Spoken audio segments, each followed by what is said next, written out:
Ate Kay, Hello. tulog ka na ba? Hindi pa naman. Pwede ba? Ano lang. Nangiram sana ako ulit ng kiluin lang namin yung ano, Oo, sige. mga nakabox kasi kung sakto ba ang kilo nila. Sige. Sige Ate Kay, pasensya na sa abala.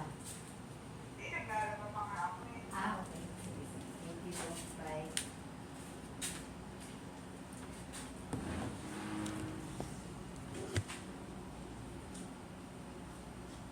Dali ko kaya yung kay Ate Tess at saka kay Sin. Tanong ko lang kung, ay, bigyan na lang natin si Tita Kalikni. Gusto niya yan ng mga nasa pungango.